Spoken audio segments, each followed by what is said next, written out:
Hello dear students, I welcome you all in the strength of material lecture 2। इसमें हम ये topics cover करने वाले हैं। सबसे पहला टॉपिक है stress and strain generation in thermal expansion of बार। कोई बार है या कोई बीम है, यदि आप उसको यूनिफॉर्मली हीट करते हो तो उसमें जो एक्सपेंशन होगा उसकी वजह से क्या स्ट्रेस और क्या स्ट्रेन जनरेट होते हैं, तो वो हम देखने वाले हैं। Tension test for mild steel, इसको हम देखेंगे। जो स्ट्रेस स्ट्रेन कर्व होता है, जब हम टेंशन टेस्ट करते हैं माइल्ड स्टील पर, तो किस तरीके का स्ट्रेस स्ट्रेन कर्व बनता है, और हुक्स लॉ और इसकी एप्लीकेशन। ये सभी बेसिक जो स्ट्रेंथ ऑफ मटेरियल के हैं, ये आपके बहुत इंपॉर्टेंट होते हैं एग्जामिनेशन पॉइंट ऑफ व्यू से, और आगे सिविल इंजीनियरिंग में जितने भी सब्जेक्ट आने वाले हैं उनको समझने के लिए। So let's start. तो मैंने जो पिछला लेक्चर था उस पर लास्ट में क्वेश्चन दिया था, उसमें मैंने पूछा था कि एक फ्री एंडेड बीम है, मतलब कोई एक ऐसी बीम जिसके जो फ्रीली एक्सपैंड कर सकती है या फ्रीली कॉन्स्ट्रैक्ट कर सकती है, उसमें आपने ऊपर और नीचे दोनों चारों तरफ इसको आपने यूनिफॉर्म हीट दे रखा है। तो मैंने इसमें ये पूछा था आपसे कि स्ट्रेन किस तरीके का पैदा होगा। तो इसमें हमें एक बात समझनी होगी, अगर किसी फ्री बार को या फ्री बीम को अगर आप हीट करते हो तो उसकी लेंथ में इंक्रीमेंट होता है। ठीक है, मान लीजिए इसकी इनिशियल लेंथ ये है, तो हीट करने के बाद इसकी लेंथ आपकी बढ़कर इतनी हो जाएगी। ठीक है, और स्ट्रेन का क्या मतलब होता है? स्ट्रेन हमने पिछले लेक्चर में देखा था, स्ट्रेन किस तरह से कैलकुलेट किया जाता है। स्ट्रेन जो होता है आपका, उसका एप्सिलॉन से शो करते हैं, वो होता है delta L divided by L, mean change in length divided by total length. तो चेंज इन लेंथ क्या है? बेसिकली ये लेंथ और ये लेंथ दोनों मिलकर आपका चेंज इन लेंथ को शो करते हैं, और ये वाली लेंथ होती है इनिशियल या प्रारंभिक लेंथ। तो इससे हमें एक चीज क्लियर है कि जो पहला क्वेश्चन है उसका आंसर होगा कि टेंसाइल स्ट्रेन जनरेट हो गया। सिंपल सी बात है, आपने मटेरियल को हीट किया, हीट करने की वजह से इसकी जो लेंथ है वो बढ़ जाएगी, और क्योंकि लेंथ बढ़ रही है तो उसमें टेंसाइल स्ट्रेन आ जाएगा। आप कैलकुलेट भी कर सकते हैं डेल्टा एल बाई एल से, जो मैंने अभी थोड़ी देर पहले बताया। अब बात आती है what kind of stress will generate. तो यही चीज सबसे ज्यादा इंपॉर्टेंट है, यही आपको सीखने के लिए मैंने ये क्वेश्चन दिया था। अब अक्सर इसमें ऐसा सोचते हैं कि भाई अगर स्ट्रेन टेंसाइल आ रहा है तो फिर स्ट्रेस भी टेंसाइल आ रहा है। तो अगर आपका ऑप्शन है ए, तो फिर आपका सवाल गलत हो जाता है। यहां पर स्ट्रेस जो जनरेट होगा, मैं स्ट्रेस की बात कर रहा हूं, यहां पर आंसर है जीरो स्ट्रेस। अब हमें यह समझना पड़ेगा कि ऐसा क्यों होता है। इस स्लाइड पर आ जाते हैं। इस स्लाइड में आप पहली वाली फिगर को देखिए, यहां पर मैंने एक फ्री एंडेड बीम दिखा रखी है और यहां पर मैंने उसे हीट किया, तो फ्री एंडेड बीम जो है उसका साइज थोड़ा बढ़ गया। ठीक है, यहां पर मैंने जो पिछला सवाल था उसमें बताया कि स्ट्रेन है लेकिन स्ट्रेस नहीं है। ऐसा क्यों है? तो आपको एक बात समझनी पड़ेगी, कभी भी अगर हम किसी चीज को हीट करते हैं तो उसकी नेचुरल टेंडेंसी, मतलब जो उसकी स्वाभाविक प्रवृत्ति होती है, वो होता है उसका साइज बढ़ना। ठीक है, तो अगर वो अपनी नेचुरल प्रवृत्ति जो है उसको फॉलो कर पा रहा है, मतलब कि वो एक्सपैंड होना चाह रहा है और आप उसे एक्सपैंड होने दे रहे हैं, तो किसी तरीके का स्ट्रेस नहीं आएगा। अभी एग्जांपल मैंने, आप राइट साइड में देख सकते हैं, मैंने एक फिगर बना रखी है, ये फ्रीडम मूवमेंट ऑफ इंडिया की है। अब ये फ्रीडम मूवमेंट ऑफ इंडिया क्या हुआ, मैं यहाँ पर हिस्ट्री कहाँ से ले आया, लेकिन इस चीज को समझने के लिए हमें थोड़ा सा हिस्ट्री में जाना पड़ेगा। ये मैंने दिखा रखा है भारत का स्वतंत्रता संग्राम। असल में हुआ क्या था, इंडिया को अंग्रेजों ने गुलाम बना रखा था, तो भारत आजाद होना चाहता था, लेकिन अंग्रेज उन्हें आजाद होने नहीं देना चाह रहे थे। तो ये एक इंसान की नेचुरल टेंडेंसी होती है कि वो आजाद रहे, और अगर इसे रोका जाए, जो कि अंग्रेज कर रहे थे, तो इस वजह से क्या पैदा हुआ? स्ट्रेस जनरेट हुआ। स्ट्रेस का मतलब यहाँ पर जो आप इतनी भीड़ देख रहे हैं, ये लोग क्या क्या करना चाहते हैं? ये आजादी के लिए तो लड़ना चाहते हैं। तो बेसिकली यही चीज नेचर में हर जगह लगती है। अगर आप किसी चीज की नेचुरल टेंडेंसी को रोकोगे तो वहां पर स्ट्रेस पैदा होगा, और अगर वो फ्री मूवमेंट कर पा रहा है, अगर उसकी टेंडेंसी को नहीं रोका जा रहा, तो फिर स्ट्रेस पैदा होने का कोई मतलब नहीं है। ठीक है, अब हम आगे देखेंगे कि मैं इन सब चीजों से क्या कहना चाह रहा हूं। फॉर एग्जाम्पल, अब मैं बात करता हूं फिक्स एंड बीम। इससे पहली जो मैंने बीम ली थी वो फ्री एंडेड थी, यहां पर फिक्स एंड है। फिक्स एंड का क्या मतलब है? आपने ये जो बीम है इसके लेफ्ट में और राइट में आपने ये देख रहे हैं, ये सपोर्ट है। ठीक है, ये सपोर्ट क्या करेगा, अभी देखते हैं क्या करता है। यहां पर मैंने ये हीट दिया, अब हीट देने से ये बीम एक्सपैंड करना चाहेगी, मतलब ये फैलना चाहेगी, सॉरी, हीट देने से ये बीम फैलना चाहेगी, पर ये जो सपोर्ट है ये इसे एक्सपैंड होने नहीं देंगे। ठीक है, तो यहां पर क्या होगा, यहां पर दो चीजें हम कैलकुलेट करते हैं। सबसे पहली बात हम करते हैं स्ट्रेन की। स्ट्रेन कैलकुलेट करने का क्या फॉर्मूला होता है बच्चों, डेल्टा एल बाई एल। यहां पर delta L change in length कितना है, चेंज इन लेंथ है 0 और लेंथ जो इसकी इनिशियल लेंथ है, तो स्ट्रेन कितना हो गया। स्ट्रेन देखने के लिए आपको सिर्फ दो चीजें देखनी है। सबसे पहले डेल्टा एल देखना है, मतलब लेंथ में कितना चेंज हो रहा है। आपको इससे कोई फर्क नहीं है कि भाई गर्मी की वजह से हो रहा है, खिंचाई की वजह से हो रहा है, या टेंशन की वजह से, कंप्रेशन की वजह से, नहीं। अगर आपको लेंथ में चेंज दिख गया तो ठीक है, और अगर नहीं दिखा तो दैट्स 0। तो यहां पर स्ट्रेन कितना हो गया 0, लेकिन यहां पर स्ट्रेस है। ठीक है, स्ट्रेस कैसा है, ये जो बीम है इसकी नेचुरल टेंडेंसी है एक्सपैंड करना। ठीक है, अब आपने कर दिया हीट तो ये एक्सपैंड करना चाहेगी, और एक्सपैंड करने की वजह से ये जो सपोर्ट है इस पर ये क्या लगाएगी, स्ट्रेस लगाएगी या प्रेशर लगाएगी। ठीक है, तो इसे हम बोलते हैं there is stress is here but no strain. तो मुझे लगता है आपको ये बात अब समझ में आ गई होगी। फ्री एंडेड बीम के केस में स्ट्रेन तो जरूर होगा, लेकिन स्ट्रेस आपका कितना होगा, 0। ठीक, अब हम ये जो मैंने यहां पर फॉर्मूले लिख रखे हैं इनको देखते हैं कि ये क्या डेरिवेशन है।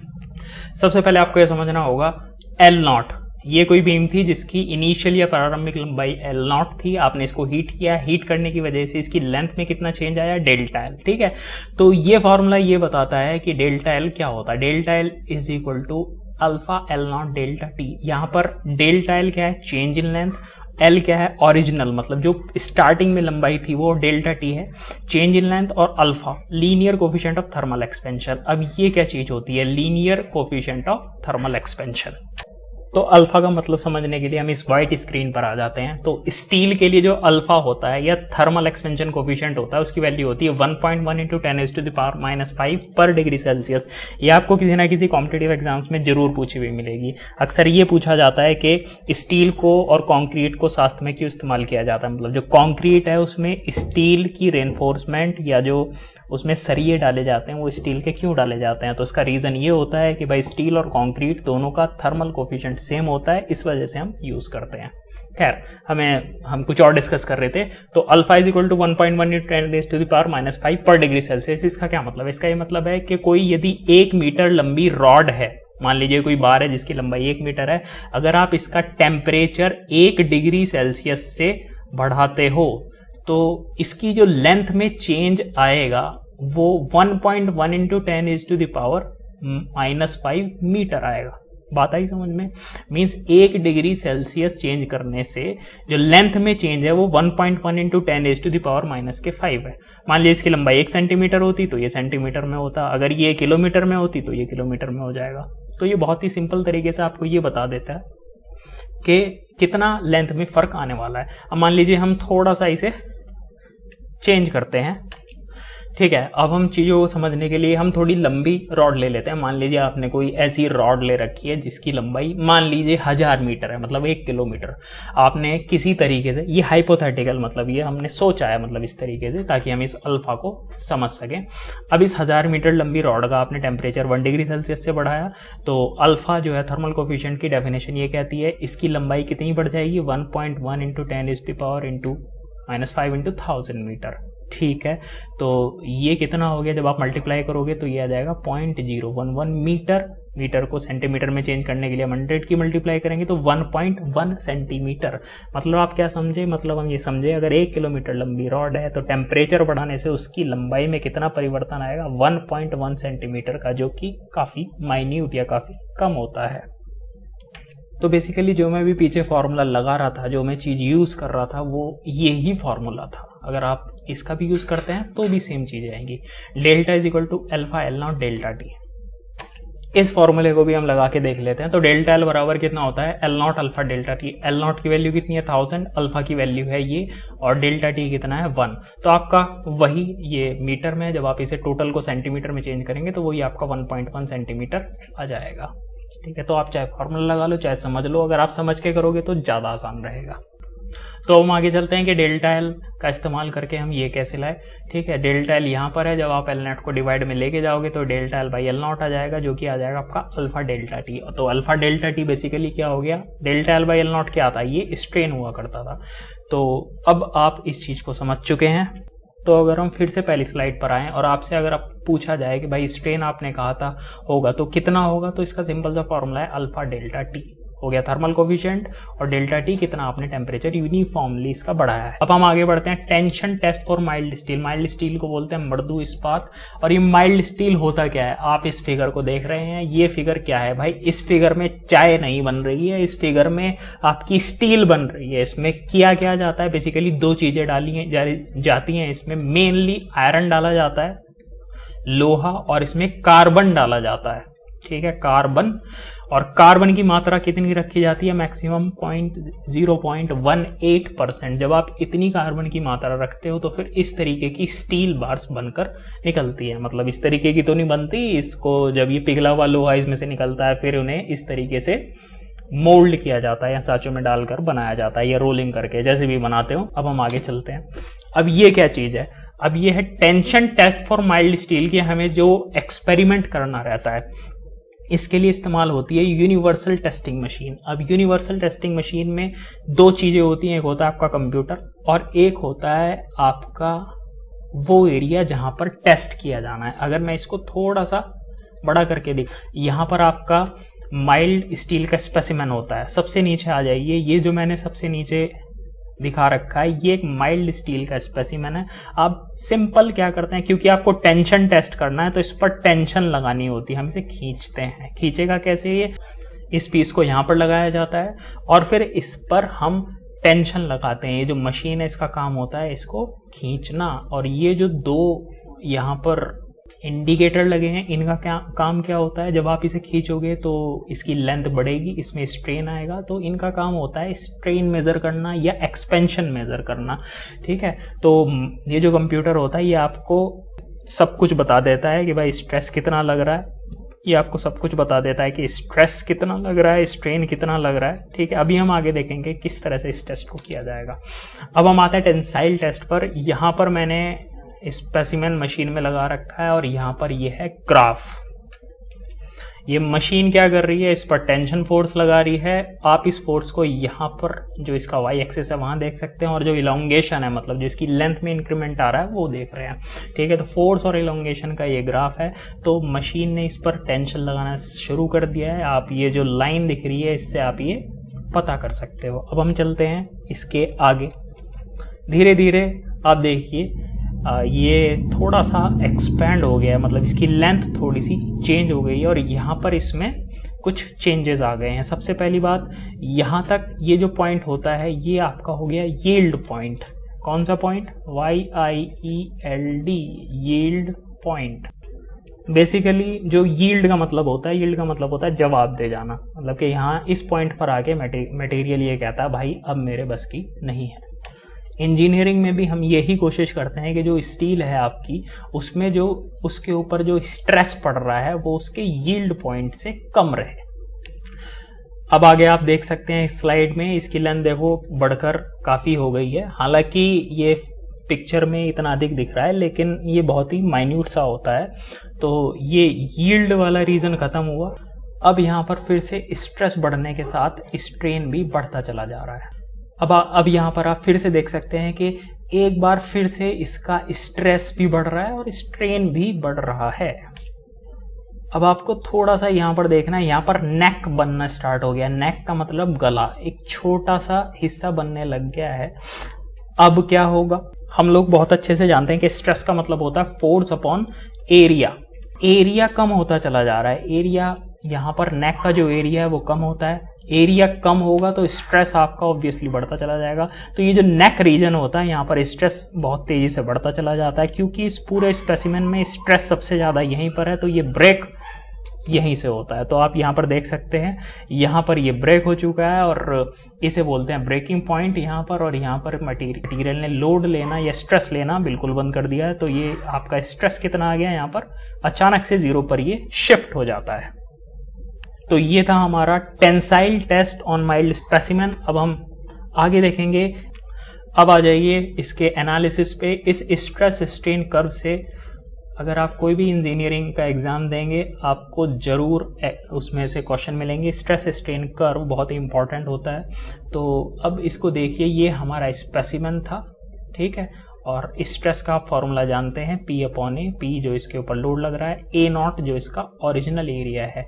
नॉट या ये जो जीरो लगता है ये ओरिजिनल के लिए लगता है, जो मैंने आपको कल बताया था। इसी तरह से strain del/L0, change in length divided by जो L0 जो प्रारंभिक लेंथ है वो। तो स्ट्रेस स्ट्रेन हम समझते हैं।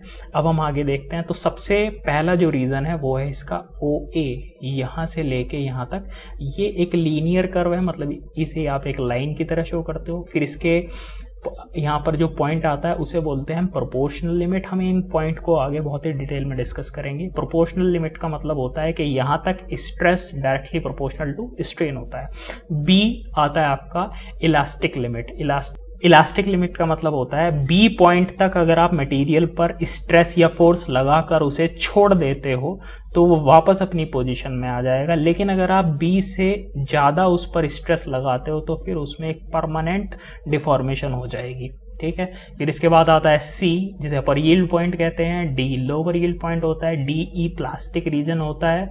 इस प्लास्टिक रीजन की खास बात यह होती है कि यहाँ पर स्ट्रेस कांस्टेंट रहेगा लेकिन स्ट्रेन आपका बढ़ता चला जाएगा। आप देखिए डी पर भी वही स्ट्रेस है, ई पर भी वही स्ट्रेस है, लेकिन जो स्ट्रेन है वो काफी ज्यादा है। फिर इसके बाद आता है ई एफ और जी। ई एफ है strain hardening region, F G वो जो नेकिंग वाला प्रॉब्लम स्टार्ट हुई थी, और एफ अल्टीमेट स्ट्रेस पॉइंट, और जी फ्रैक्चर पॉइंट। हम इसके एक एक टॉपिक पर अच्छी डिटेल से जाएंगे ताकि आपको चीजें पता चलती रहें। तो अब हम आगे चलते हैं। सबसे पहला रीजन है OA, मतलब हम यहां से ओरिजिन से लेके A पॉइंट तक बातें डिस्कस करेंगे। यहां पर O से A तक stress is directly proportional to strain. Directly proportional का मतलब होता है समानुपाती। इसका मतलब क्या होता है, जैसे जैसे आप स्ट्रेस बढ़ाओगे वैसे वैसे स्ट्रेन बढ़ेगा। दोनों में लीनियर रिलेशन है, मतलब कि अगर इसे आप दुगना करोगे तो स्ट्रेन भी आपका दुगना हो जाएगा, ठीक है। ये आपका कहां तक पॉइंट वैलिड है, A पॉइंट तक वैलिड है। और दूसरी बात इसमें आ जाती है स्ट्रेस अपॉन स्ट्रेन कांस्टेंट होता है, जो कि मॉडुलस ऑफ इलास्टिसिटी होता है। ये E की जगह U है, और इसे स्लोप ऑफ OA कहा जाता है। आप इस चीज को समझ लीजिए। मान लीजिए मैं इसे मान लेता हूं यहाँ पर थीटा, अगर मैं tan थीटा निकालूं तो tan थीटा कितना हो जाएगा आपका D, इस पॉइंट को अगर मैं x कहूं, dx बाई OX। तो आप एक चीज देखिए, जो dx क्या है, ये जो पोर्शन है dx ये किसे रिप्रेजेंट कर रहा है, ये आपका स्ट्रेस को रिप्रेजेंट कर रहा है। और OX किसे रिप्रेजेंट कर रहा है, ये स्ट्रेन को रिप्रेजेंट कर रहा है। रिप्रेजेंट मतलब प्रदर्शित कर रहा है। तो इसका मतलब क्या हुआ, जो ये थीटा है इस लाइन का जो स्लोप है वो बेसिकली क्या बता रहा है, स्ट्रेस अपॉन स्ट्रेन को। और स्ट्रेस अपॉन स्ट्रेन क्या होता है, मॉडुलस ऑफ इलास्टिसिटी। अब बात आती है स्ट्रेन आर इनफाइनाइटेसिमल। इसका मतलब क्या है, स्ट्रेन जो आप यहां पर लगा रहे हो, इस माइल्ड स्पेसिमेन को खींचने में जो स्ट्रेन लगाया जा रहा है वो इनफाइनाइटेसिमल है, मतलब कि इनफाइनाइटली स्मॉल है, मतलब कि बहुत ही ज्यादा छोटा आप स्ट्रेन लगा रहे हो। मतलब हर सेकंड में बहुत ही माइन्यूट स्ट्रेन उस पर दिया जाता है, ठीक है। मतलब कि आप इसे इतना धीरे धीरे इस पर स्ट्रेन लगाया जा रहा है कि इसको महसूस नहीं किया जा सकता। और दूसरी बात इसमें क्या है, ये किसे रिप्रेजेंट करता है, ग्रेजुअल लोडिंग को। ग्रेजुअल लोडिंग का मतलब होता है कि किसी मटेरियल पर यदि धीरे धीरे लोड बढ़ाया जाए तो उसे हम ग्रेजुअल कहते हैं। अगर हम अचानक से या तुरंत उस पर स्ट्रेन लगाते हैं तो फिर वो टूट के गिर सकता है। दूसरा पॉइंट क्या है, volume of specimen increases due to tension. Tension लगाने से इस स्पेसिमेन का वॉल्यूम बढ़ता है, ठीक है। जब आप टेंशन लगाओगे तो इसकी लेंथ क्या होगी, इंक्रीज होगी, लेंथ इंक्रीज होगी, और इसका डायमीटर थोड़ा सा श्रिंक हो जाएगा, लेकिन टोटल वॉल्यूम इसका बढ़ेगा। ये क्वेश्चन आपका, ये जो पॉइंट है इंजीनियरिंग सर्विसेज एग्जामिनेशन में पूछा जा चुका है। अब हम आते हैं अगली स्लाइड पर। अब बात आती है हुक्स लॉ की। ये बहुत ही इंपॉर्टेंट लॉ है, इसमें से बेशक आपको क्वेश्चन मिलेगा किसी भी कॉम्पिटिटिव एग्जामिनेशन में। तो सबसे पहली बात, ये प्रोपोर्शनल लिमिट तक होता है, stress directly proportional to strain होता है, ठीक है। ये हम समझ ही चुके हैं। अगर आप स्ट्रेस को जो है हम सिग्मा से रिप्रेजेंट करते हैं, और ये जो एप्सिलॉन है ये आपका किसे प्रदर्शित करता है, ये स्ट्रेन को प्रदर्शित करता है, और ई क्या हो गया आपका, वही मॉडुलस ऑफ इलास्टिसिटी। और स्टील के लिए इसकी वैल्यू क्या होती है, 2 × 10⁵ न्यूटन पर mm² या मेगा पास्कल। ठीक है, ये आपको याद रखना है। यहां पर मैंने क्या लिख रखा है, the linear relationship between stress and strain for a bar in a simple tension और compression is expressed by the equation. मतलब ये बात ये कह रही है स्ट्रेस और स्ट्रेन के बीच में वो इस इक्वेशन से रिप्रेजेंट किया जाता है। लीनियर का मतलब होता है इस तरीके की इक्वेशन। मान लीजिए ये इक्वेशन ऐसी होती तो हम इसे क्या बोलते, पैराबोलिक इक्वेशन। मान लीजिए यहाँ स्क्वायर की जगह क्यूब होता तो हम इसे बोलते क्यूबिक इक्वेशन। ठीक है, अब हम आते हैं अंडरस्टैंडिंग हुक्स लॉ एप्लीकेशन। तो अब हम देखते हैं कि भाई आप समझ तो गए हैं हुक्स लॉ क्या है, तो अब हम देखते हैं कि आप इस क्वेश्चन को कर सकते हो। इसमें क्या दिया है कि कोई माइल्ड स्टील स्पेसिमेन है, मतलब कि माइल्ड स्टील का कोई मटेरियल है जिसकी मॉडुलस ऑफ इलास्टिसिटी है 2 × 10⁵ न्यूटन पर mm²। ये आपको याद हो जानी चाहिए क्योंकि ये भी एग्जाम्स में पूछी जाती है। जो स्टेट लेवल जेई एग्जाम्स होते हैं उनमें बहुत पूछा जाता है। If the tensile stress acting is 200 newton per mm² then what will be the strain. मतलब ये कह रहा है कि भाई स्ट्रेस एक्ट कर रहा है 200 न्यूटन पर mm², तो स्ट्रेन कितना होगा। स्ट्रेन का बेसिक फॉर्मूला क्या होता है, स्ट्रेस अपॉन ई। तो स्ट्रेन आप निकाल लो स्ट्रेस अपॉन ई करके, तो 200 नीचे आ जाएगा 2 × 10⁵, तो 0.001 आपका स्ट्रेन आ चुका है। ठीक है, अब बी ऑप्शन क्या है, if the tensile stress had been 500 newton per mm² then what would be the strain. अब ये कह रहा है कि मान लीजिए इस tensile stress 500 newton per mm² होता तो स्ट्रेन क्या होगा। तो वही फॉर्मूला अगर हम इस्तेमाल करें तो स्ट्रेस अपॉन स्ट्रेन ई है, स्ट्रेस अपॉन ई बराबर स्ट्रेन हो गया। तो ये 500 बटे 2 × 10⁵ किया तो आंसर आ गया 0.005। तो अगर आप ऐसा करके आ जाते हो एग्जाम में तो आपको नंबर कितने मिलेंगे, 0।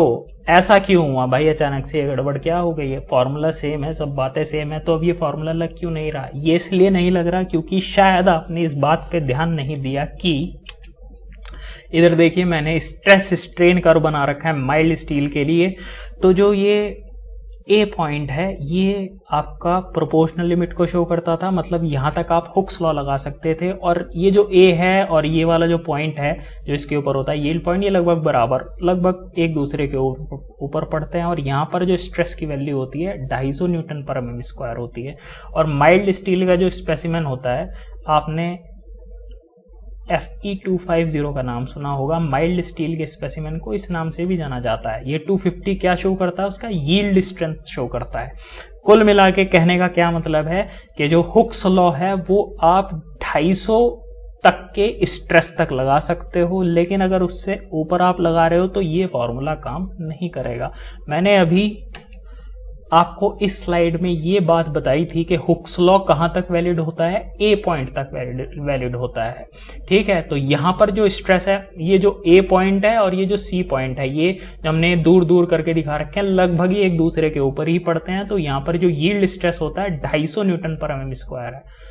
मतलब कि जो माइल्ड स्टील का स्पेसिमेन है, अगर उस पर 250 न्यूटन पर mm² तक का स्ट्रेस लग रहा है तो आप इस फॉर्मूले को लगा सकते हैं। और अगर इससे ज्यादा का स्ट्रेस लग रहा है तो ये फॉर्मूला नहीं लगेगा। आप देख लीजिए यहाँ पर टेंसाइल स्ट्रेस कितना लग रहा है, 500 न्यूटन पर mm²। तो फिर भाई यहाँ पर ये फॉर्मूला नहीं लगाया जाएगा। तो इसका आंसर होगा कैन नॉट बी डिटरमाइंड, मतलब कि आप इसका पता नहीं लगा सकते हुक्स लॉ का फॉर्मूला लगाकर। इसका पता लगाने के लिए क्या किया जाएगा, इस कर्व का इस्तेमाल किया जाएगा। खैर वो हम आगे इन सब चीजों के बारे में देखेंगे। होप कि आपको समझ में आया होगा, और आपको इस लेक्चर में जो भी आपको कंफ्यूजन है वो मुझे नीचे कमेंट में करके बता दीजिए। बाय।